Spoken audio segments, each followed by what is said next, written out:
అందరికీ మరణాత. ప్రభునందు ప్రియమైన దేవుని పిల్లారా, ఈ సమయంలో దేవుని వాక్యాన్ని మనం ధ్యానం చేసుకుందాము. వాక్య భాగమును మనం చదువుకుందాం. యోహాను మొదటి పత్రిక 3వ అధ్యాయము 5వ వచనాన్ని మనం ఒకసారి చదువుకుందాం. యోహాను పత్రిక మొదటి పత్రిక 3వ అధ్యాయము 5వ వచనం. పాపములను తీసివేయుటకై ఆయన ప్రత్యక్షమాయనని మీకు తెలియను. ఆయన యందు పాపమేమీ లేదు. ఆయన యందు నిలిచి ఉండేవాడెవడను పాపము చేయడు. పాపము చేయవాడెవడను ఆయనను చూడనే లేదు, ఆయనను చూడనే లేదు, ఎరుగను లేదు. చిన్న ప్రార్థన. దయగల తండ్రి, మీకు వందనములు స్తోత్రములు చెల్లిస్తూ ఉన్నాము. నీ మహాకృపను బట్టి మరొక విశ్రాంతి దినం మాకు ఇచ్చి ఈ విధముగా నీ సన్నిధిలో ఆరాధించే భాగ్యం ఇచ్చావు. వందనాలు. ఈ సమయంలో ప్రభువా, చదవబడిన వాక్య భాగములో నుండి మీరు మాతో నాతో మాట్లాడి మా విశ్వాసమును బలపరచమని మంచి బాధకుడు రక్షకుడైన యేసు నామములో ప్రార్థిస్తున్నాను పరమ తండ్రి, ఆమెన్. మన ప్రభు అయిన యేసు క్రీస్తు వారి కృపయు ఆయన సమాధానం శుభములు సమృద్ధిగా మీ అందరికీ కలుగును గాక. ఆమెన్. ప్రియమైన దేవుని పిల్లలారా, ఈ దినం వాక్య ధ్యానాంశం ఏంటంటే, మన పాపములను ప్రభువు ఏమి చేశాడు, లేక మన పాపములను దేవుడు ఏమి చేశాడు అనే అంశాన్ని మీ ముందుంచాలని ఆశపడుతూ ఉన్నాను. బైబిల్ ఏం చెప్తుంది? మరి యేసుక్రీస్తు ప్రభుని నమ్ముకున్న మానవులు, విశ్వాసులుగా రూపాంతరం చెందిన వారు, గత కాలమందు వారు చేసిన ప్రతి విధమైన పాపం, ఆ శాపగ్రస్తమైన అనుభవం కలిగిన పాపములన్నీ ప్రభు లేక దేవుడు, సృష్టికర్త అయిన దేవుడు ఆ పాపములన్నిటినీ ఏం చేశాడు ఒకసారి ఆలోచన చేద్దాం. బైబిల్లో కొన్ని విషయాలు మీతో పంచుకోవాలని ఆశపడుతున్నాను. మొదటిగా లేఖనాలు మనం పరిశీలన చేద్దాం. చూడండి, లేవియా కాండము 16వ అధ్యాయము 21వ వచనాన్ని మనం చూద్దాం. అప్పుడు అహరోను సజీవమైన ఆ మేక తల మీద తన రెండు చేతులను ఉంచి ఇశ్రాయేలీయుల పాపములన్నీయు అనగా వారి దోషములన్నీయు వారి అతిక్రమములన్నీయు దాని మీద ఒప్పుకొని ఆ మేక తల మీద వాటిని మోపి తగిన మనుష్యుని చేత అరణ్యములోనికి దానిని పంపవలెను. ప్రభునందు ప్రియమైన దేవుని పిల్లలారా, ఇశ్రాయేలీయులు చేసిన పాపములు, వారి దోషములు, వారు చేసినటువంటి అన్యాయపు పనులన్నిటినీ కూడా దేవుడు ఏం చేశాడంటే, రెండు మేక పిల్లలను తీసుకోవాలి, ఒక మేకను దహనబలిగా వధించాలి, ఒక మేక మీద వారి పాపములన్నీ చిట్టా వ్రాసి ఆ మేక తల మీద మోపి ఆ మేకను యోగ్యుడైన ఒక చేత అరణ్యములోనికి తీసుకొని పోవాలి. ఆ మేక మరలా ఇంటికి తిరిగి రాదు. ఆ మేక ఆ విధముగా ఇశ్రాయేలుక పాపములన్నిటినీ తీసుకొని అరణ్యములోనికి వెళ్ళిపోయినట్లుగా మనం చూస్తాం. ప్రభునందు ప్రియులారా, మరి ఇక్కడ మనం గమనించినట్లయితే అరణ్యము లోపలికి అవతలకి తీసుకొని పోయినట్లుగా మనం చూస్తాం. చూడండి, యోహాను మరి సువార్త 1వ అధ్యాయము 29వ వచనాన్ని మనం చూద్దాం.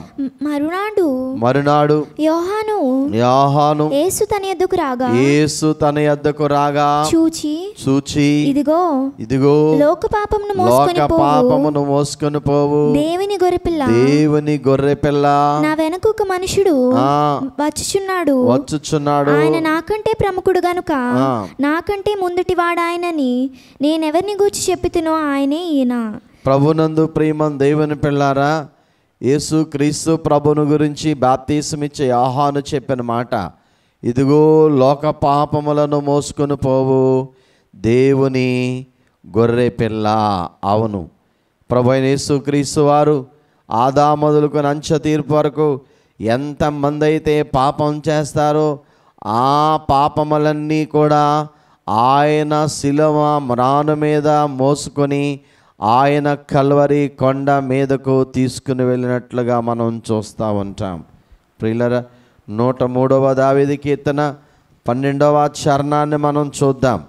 103 పడమటికి తూర్పు ఎంత దూరమో ఆయన మన అతిక్రమములను మనకు అంత దూరపరచి ఉన్నాడు. చూసారా, ఆ విధముగా మన నుండి మనలో ఉన్న జన్మ కర్మ పాపములను ప్రభువే పూర్వకాలమందు మేక రూపములో వెళ్ళిపోయినటువంటి ఆయన ఇదిగో ఇప్పుడు యేసుక్రీస్తు ప్రభు మరి గొర్రె పిల్లగా తనపై వేసుకొని కల్వరి కొండ మీదకు మనుషులందరి దోషములను తీసుకుని వెళ్ళినట్లుగా మనం చూస్తాము. ప్రియులరా, తండ్రి అయిన దేవుడు మనందరి అతిక్రమ క్రియలను బట్టి ఆయన గాయపరచబడ్డాడు. మన సమాధానార్థమైన శిక్ష, మన దోషములన్నీ ఆయన మీద మోపబడ్డాయి.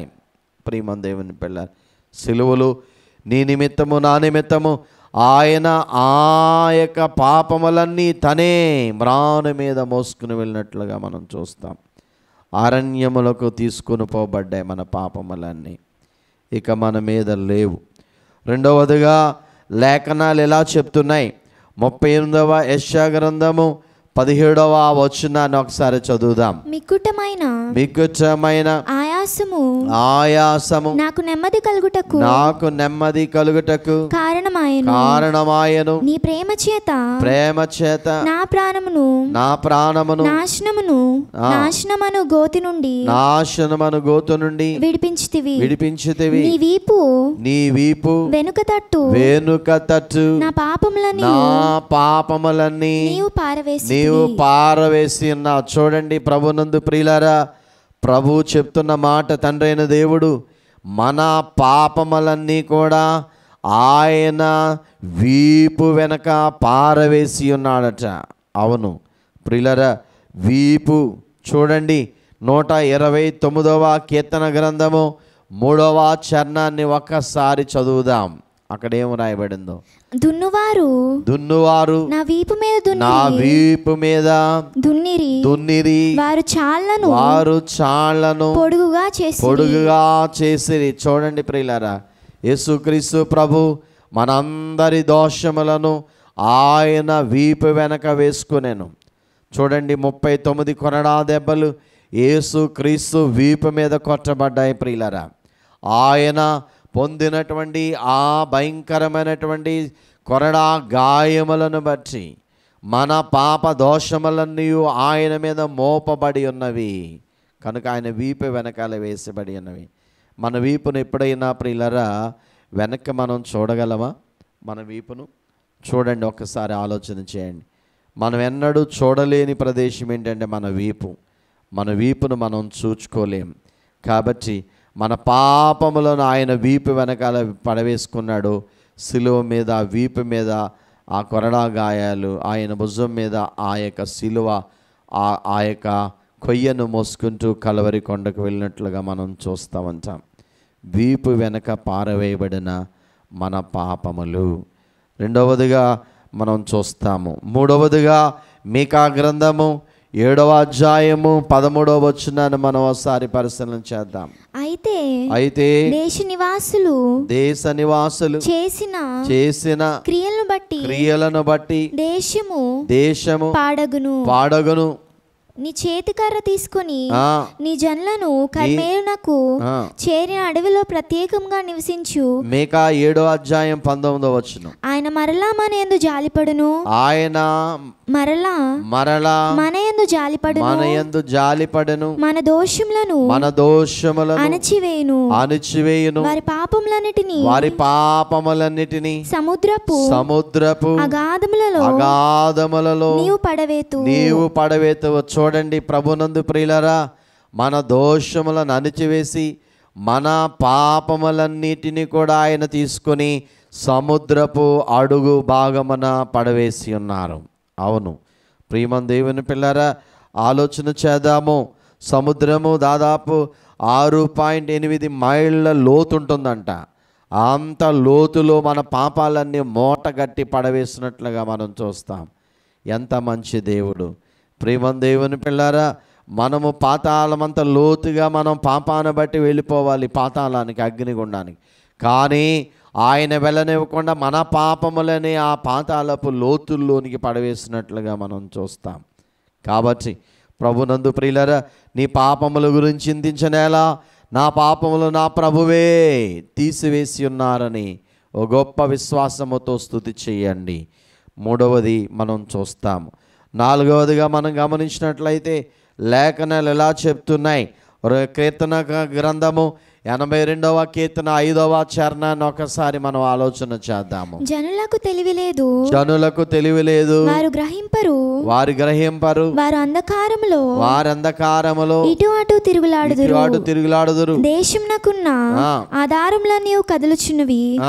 మీరు దైవములన్నీ, మీరందరూ సర్వోన్నతుని కుమారులని నేనే సెలవిచ్చున్నాను. అయినను ఇతర మనుష్యులు చనిపోనట్లు మీరును చనిపోదురు, అధికారుల్లో ఒకడు కూలినట్లు మీరును కూలుదురు. దేవా లెమ్ము, భూమికి తీర్పు తీర్చుము, అన్యజనులందరూ నీకే స్వాస్థ్యముగా ఉందురు.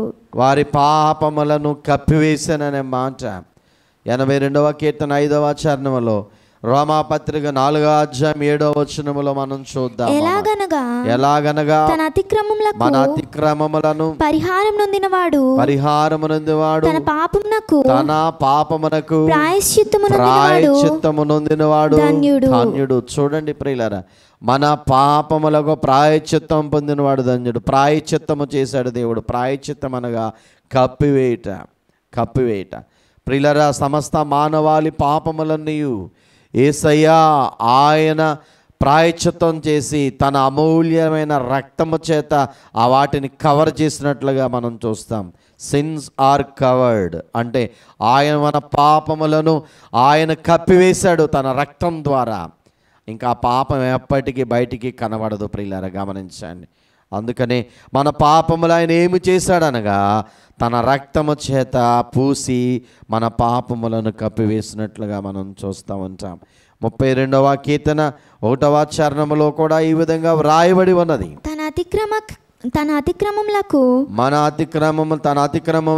పరిహారము నొందినవాడు తన పాపమునకు ప్రాయశ్చిత్తం పొందినవాడు ధన్యుడు. అవును, మన పాపములను ఆయన ప్రాయశ్చిత్తం చేశాడంటే కప్పివేశాడు. అంత మంచి అనుభవం. 5వదిగా మనం గమనించినట్లయితే ప్రియులారా, ఈ విధంగా బైబిల్ చెప్తుంది. కొలస్సీలకు రాసిన పత్రిక 2వ అధ్యాయం 13, 14, 15, 16 వచనాలు మనం చదువుదాం. మరియు అపరాధముల వలనను శరీరమందు సున్నతి పొందక ఉండుట వలనను మీరు మృతులై ఉండగా దేవుడు వ్రాతరూపకమైన ఆజ్ఞల వలనైన మన మీద రుణముగాను మనకు విరోధముగాను ఉండిన పత్రమును మేకులతో సిలువకు కొట్టి దాని మీద చేవ్రాత తుడిచివేసి మనకు అడ్డము లేకుండా దాన్ని ఎత్తివేసి మన అపరాధములన్నిటిని క్షమించి ఆయనతో కూడా మిమ్మల్ని జీవింపజేసెను. చూడండి, ఆయన ప్రధానులను చాలు. ప్రభునందు ప్రేమ దేవుని పిల్లరా, మన పాపములన్నిటిని సిలువలో మేకులకు కొట్టి మన అపరాధములన్నీ తన చేవ్రాత ద్వారా తుడిచివేసి ఆ పాప పత్రాన్ని చింపివేసి పాపములను ఎత్తివేశానని బైబిల్ చెప్తూ ఉంది ప్రియులారా. ఇక మనలో ఆ పాపములు లేవు. ఆయనే మన పాపములను తుడిచివేసినట్లుగా ఎత్తివేసినట్లుగా మనం చూస్తాం. యెషయా గ్రంథము 44వ అధ్యాయము 22వ వచనములో మనం గమనించినట్లయితే, 43వ అధ్యాయము 25వ వచనాన్ని మనం గమనించినట్లయితే ఇర్మియాగా మనం చూస్తాం ఈ మాటలు. చదువు. నేనే నా చిత్తానుసారముగా నేను చిత్తానుసారముగా మీ అతిక్రమములను తుడిచివేయుచున్నాను. చూసారా ప్రియులారా, మన పాపములన్నిటినీ ఆయన తన రక్తముతో తుడిచేశాడు, ఎర్ర చేసేసాడు. ఇక చూడండి, మంచు విడిపోవునట్లుగా నేను నీ అతిక్రమములను మబ్బు తొలగునట్లుగా నీ పాపములను తుడిచివేసి ఉన్నాను. చూసారా, దేవుడు అంటాడు మంచు విడిపోయినట్లుగా, మబ్బు తొలగిపోయినట్లుగా మన పాపములను ఆయన తుడిచివేసినట్లుగా మనం చూస్తూ ఉంటాం. ప్రభునందు ప్రియులారా, తుడిచివేయబడ్డాయి మన పాపాలు. ఏమైనాయ్యా నా పాపములు ఏమైనాయి అని నువ్వు ప్రశ్నించినట్లయితే, మన పాపములన్నిటిని ఆయన తుడిచివేశాడు. ఆయన ఇకెప్పటికీ వాటిని ఇచ్చేయడనమాట. చూడండి, 1 యోహాను పత్రిక 1వ అధ్యాయము మరి ప్రియులారు 7వ వచనము 9వ వచనం ఈ విధంగా వ్రాయబడి ఉన్నది. అయితే ఆయన వెలుగులో ఉన్న ప్రకారం మనమును వెలుగులో నడిచిన ఎడల మనం అన్యోన్య సహవాసము గలవారమయ్యుందుము. అప్పుడు ఆయన కుమారుడైన యేసు రక్తము ప్రతి పాపము నుండి మనలను పవిత్రులుగా చేయును. మన పాపములను మనం ఒప్పుకున్న ఎడల ఆయన నమ్మదగిన వాడును నీతిమంతుడును గనుక ఆయన మన పాపములను క్షమించి సమస్త దుర్నీతి నుండి మనల్ని పవిత్రులుగా చేయును. చూడండి ప్రియులారా, ఆయన మన పాపములను తన రక్తము చేత పవిత్రపరిచాడు, తుడిచివేశాడు. ఇక మచ్చ ముడత మలినం ఎక్కడా మనలో లేకుండా చేసేసాడు. ప్రియులారా, తుడిచివేసినట్లుగా మనం చూస్తాం. మొదటగా అరణ్యములో మోసుకుని పోయాడు, వీపు వెనుక పారవేశాడు.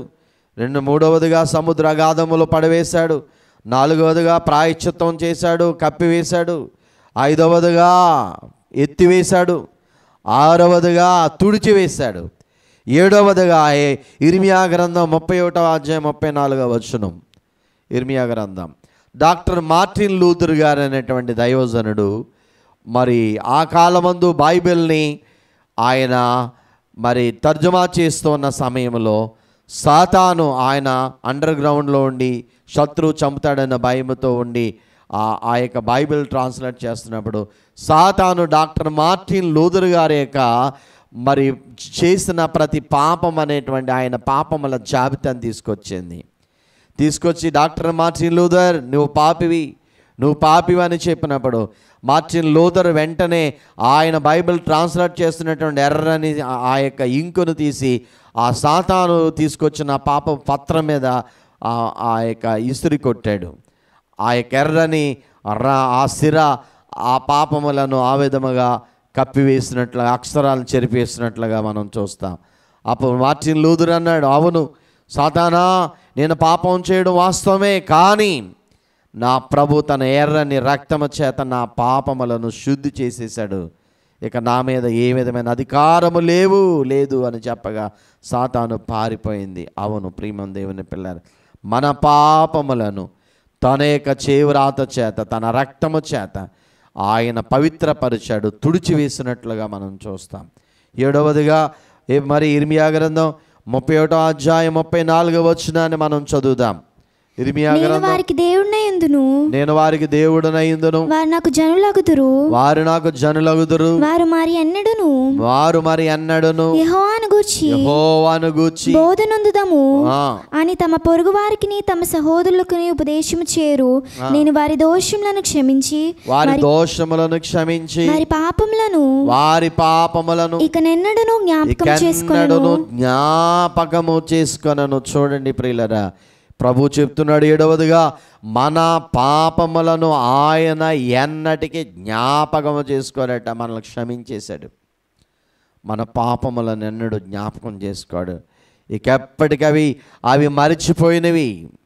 దేవుడే వాటిని మరిచిపోయాడు. నీవెలా జ్ఞాపకం చేసుకుంటావు? అపవాది మన పాపములను జ్ఞాపకం చేస్తాడు. గతం యేసుక్రీస్తు రక్తములో కడగబడింది. ఆయనతో పాటు నేను చంపబడి, నా పాపాలు సిలువేయబడి, మరణించి తిరిగి లేచాను. నేను కూడా ఆయన ద్వారా నేను నిత్య జీవానికి సంబంధించిన వాడనని నీవు, నేను, సాతానుకు మనం చెప్పవలసిన వారమైనా. ప్రియమైన దేవుని పిల్లరా, క్షమించబడిన పాపములు ప్రభువే మరిచిపోయాను అంటున్నాడు గనక నీవు జ్ఞాపకం చేసుకుంటున్నావా? అపవాదిని జ్ఞాపకం చేస్తుందా? ఒక్కసారి ఆలోచించు. గతాన్ని నువ్వెన్నడూ జ్ఞాపకం చేసుకోవద్దు. గతం క్రీస్తు యొక్క రక్తములో సమాధి చేయబడింది కనుక ప్రియులరా, మన పాపములను ఆయన మరిచిపోయినట్లుగా మనం చూస్తూ ఉంటాం. ప్రియులరా గమనించండి. అంతకనే యెషయా గ్రంథము 1వ అధ్యాయము 18వ వచనములో ఈ విధంగా వ్రాయబడి ఉన్నది. యెషయా గ్రంథం 1వ అధ్యాయం మాట సెలవిచ్చున్నాడు. ఇదిగో ఈ మాట సెలవిచ్చుచున్నాడు, రండి మన వివాదము తీర్చుకుందాము. మీ పాపములు రక్తము వలె ఎర్రనివైనను అవి హిమము వలె తెల్లబడును. కెంపు వలె ఎర్రనివైనను అవి గొర్రెబొచ్చు వలె తెల్లని వగును. చూడండి, మన పాపములు ఎర్రగా ఉన్న, కెంపు వలె ఎర్రగా ఉన్న, బొర్రుగొచ్చు వలె తెల్లగా, హిమం వలె, మంచు వలె తెల్లగా చేసేస్తానంటున్నాడు. అవును ప్రియులారా, కల్వరి సిలువలు మన నిమిత్తము, మన కొరకు ఆయన ఘోర శిలువ శ్రమలు అనుభవించి మన పాపముల నుండి మనకిట్టి ప్రాయశ్చిత్తం చేసి ఉన్నారు. అందుకనే ఇర్మియా గ్రంథము 50వ అధ్యాయం 20వ వచనములో ఈ విధంగా వ్రాయబడి ఉన్నది. ఆ కాలమున ఆనాటికి ఇశ్రాయేలు దోషము వెదకినను అది కనబడకుండును. యూదా పాపము వెదికినను అవి దొరకవు. చూడండి ప్రియులారా, ఇర్మియా గ్రంథము 50వ అధ్యాయం 20వ వచనంలో వ్రాయబడింది. యోధా పాపం, ఇశ్రాయేలు పాపం ఎంత వెతికనా అపవాది వెతికనా అవి దొరకవు. మన పాపములన్నీ కూడా కనబడకుండా చేసేసాడు మన తండ్రి. ఎంత మంచి దేవుడు. కాబట్టి 51 కీర్తన గ్రంథము 51:2 చదువు. నా దోషము పోవునట్లు నన్ను బాగా కడుగుము. నా పాపము పోవునట్లు నన్ను పవిత్రపరచుము. చూసారా, మనం ఈరోజు ఇంకా ఏదైనా పాపం, ఏదైనా మలినం, ఏదైనా బలహీనత నీలో నాలో మనం ఒకవేళ ఉన్నట్లయితే ప్రభు సిలువను సమీపించి, ప్రభువా నా పాపం పోవునట్లు నన్ను బాగా కడుగుము అని మనము ప్రార్థన చేయవలసిన వారమై ఉన్నాం. ఒకవేళ ఇంకను మన పాపముల గురించినటువంటి మనం ఇంకా ఏదైనా ఆందోళన మనకున్నట్లయితే యేసయ్య సిలువ చెంతకు వచ్చి, ప్రభువా నా పాపములు మోసుకుని పోయిన గొర్రె పిల్లానికి స్తోత్రం అని చెప్పు. నా పాపములు వీపి వెనకాల వేసుకున్న యేసు ప్రభువానికి స్తోత్రం అని చెప్పు.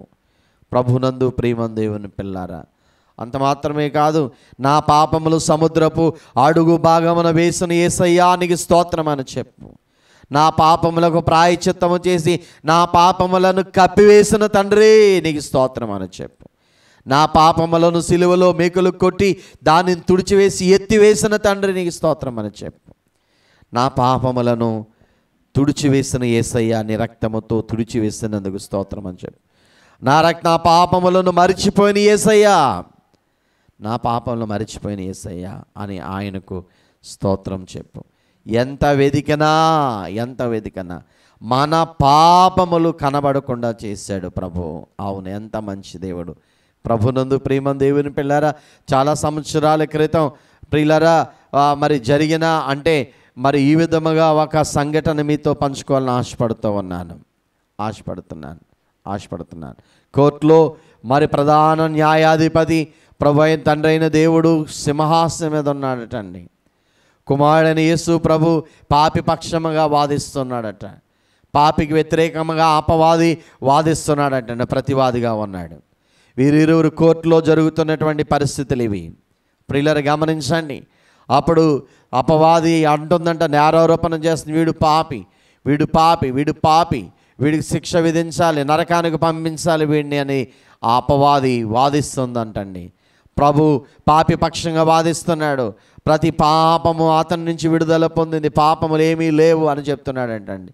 ఇలా వాదోపవాదాలు జరుగుతున్నప్పుడు ప్రభు అన్నాడంట, యువర్ ఆనర్, ఇదిగో ఈ క్లయింట్ ఇది పాప నా పక్షముగా, నా క్లయింట్ పక్షముగా నేరారోపణ చేస్తున్నాడు, ఇతడు పాపములో చేశాడని చెప్తున్నాడు కనుక ఆధారాలు ప్రవేశపెట్టమనండి కోర్టు వారికి అని చెప్పాడు ప్రభు.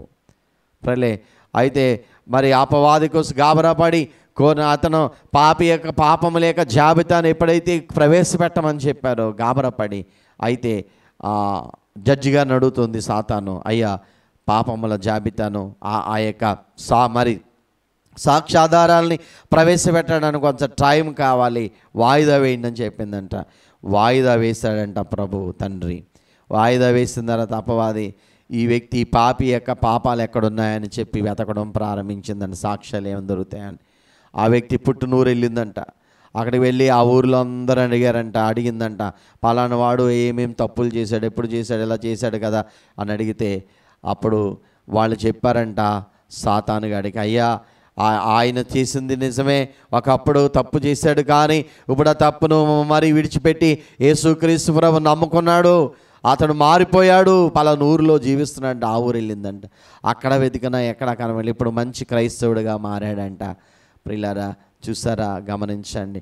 యేసుక్రీస్తు ప్రభు ఏం చేశాడంటే ఆ మనిషి యొక్క పాపములన్నీ కూడా సాతానుకు అందకుండా వాటిని ఈ విధముగా ఆయన కాల్చివేసి ఎత్తివేశాడు కనుక అపవాది ఏమీ చేయలేకపోయింది. పాపి పక్షముగా ప్రభువే ఆయన మన పక్షంగా కలవరి శిలువలో తన రక్తాన్ని చెందించాడు. ఒకసారి ఆలోచన చేయండి, మన పాపములని ఏమై ఉన్నాయి? అందుకే ఆయన మన పాపంలో శాంతికరుడై ఉన్నాడు.